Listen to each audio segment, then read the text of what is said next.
Can a bowler really say he enjoys T20 cricket when he's played Test cricket, he's played 50 overs cricket? Is there a feeling at the end of the game that it didn't really start and it's over?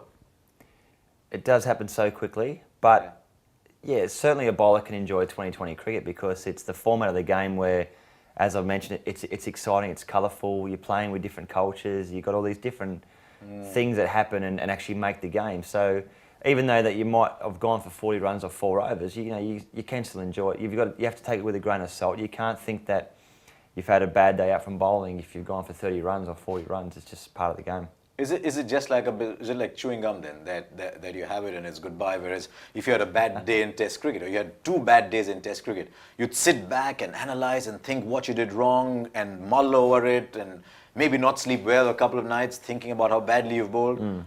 Doesn't happen with T20? Well, firstly in Test match cricket, you can actually play the full day and have a few sessions where the first session you might have a bad spell. You might bowl 4 or 5 spells a day. So you might have the latter end of the day you bowl beautifully and actually come back from the way that you've bowled. But 2020 cricket, it's over in 20 overs. It happens so quickly, and before you know it, you're back in the change room thinking, what happened there? But you can analyse what's happened, definitely. You still got to bowl the ball. You're still bowling at 3 stumps, a batsman, the same length pitch, bowling with a white ball. It's still the same game, but sometimes you just don't let it go to heart too much. And so the coming of the IPL, for example, or the coming of the 2020 International, but more pertinently the coming of the IPL, has allowed people like you to stay in the game and extend their careers, even if you find that the 5-day form would have been limiting. Yeah, we'll just give players more options now, and I think that the way that it's perceived by the players, it's a lot of fun, it's exciting, it can be a career for a lot of people coming through as well. So it's got the best of both worlds. The crowd love it. It's exciting. There's fireworks. There's cheerleaders. There's sixes being hit. There's bowlers being taken down. There's batsmen getting their stumps knocked out. It's 2020 cricket's where it's at, I think. I still think Test cricket's the most important form of the game, but purely excitement and for what the crowd want to see, it's 2020 cricket, and it's great to be a part of this. I mean, in 2020 cricket, you can have a day where you're 4 overs for 45 without a batsman having played a single good shot off you. Yep. How frustrating is that?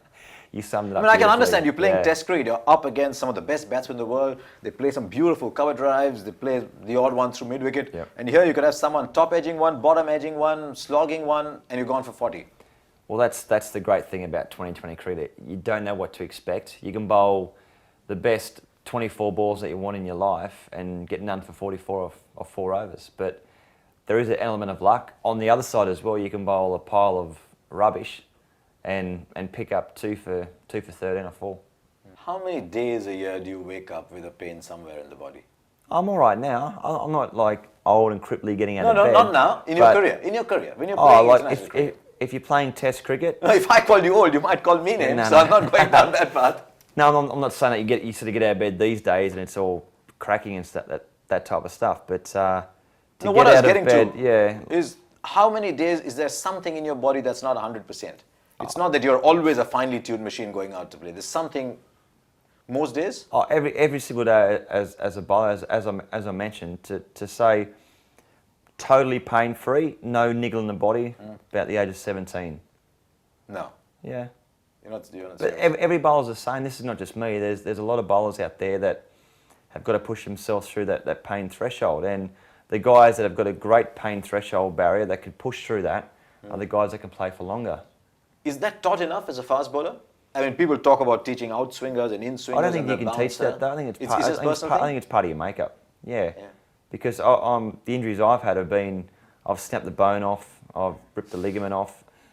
If I'm feeling a little bit sore in the hamstring, sounding like the spokesman of a horror movie. I'll keep going. I'll push myself through it, which is probably the best and the worst thing I've ever done, because I'll go to something snaps until I can't bowl any longer, but I'll always get through that day where I think I've got a niggle. I mean, if they scare my body, I'll probably light up like a Christmas tree, but you've got to play on. It's all part of it. It's the mental side. You've got to get through it. Hey, just a couple of ones to finish off. The most awe-inspiring bowler you've seen.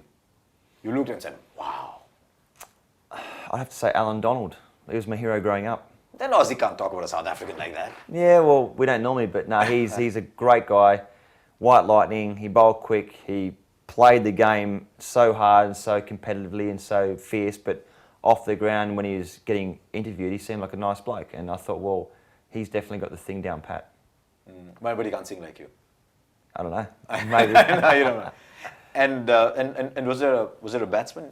You talked about VVS Lakshman, but was there a captain? Was there a batsman you looked up as a personality and said, "Wow, what an inspiring person"?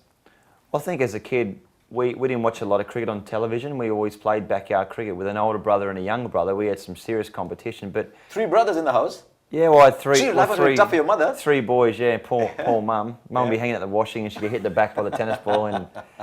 But no, we always would say, look, it's Brian Lara coming out to bat, or Viv Richards or Alan Border coming out to bat. I was always Alan Donald bowling, or I'd be Malcolm Marshall, or and Shane was a Kapil batsman? Dev, or anyone. And Shane was a batsman. Yeah, Shane was always batting. I was always bowling, and my younger brother Grant was always a fieldsman. So Did you call him Jonty, or did you just tell him to go and fetch the ball every time? well, he wasn't diving too much because our backyard was paved. Yeah. So But you're happy with the way your cricket's gone. yeah, look, I'm proud. Yeah, definitely. I'm a guy from Mount Warrigal on the south coast, 2 hours south of Sydney, and to think that I've worn the baggy green cap and taken a couple of wickets, I'm pretty happy.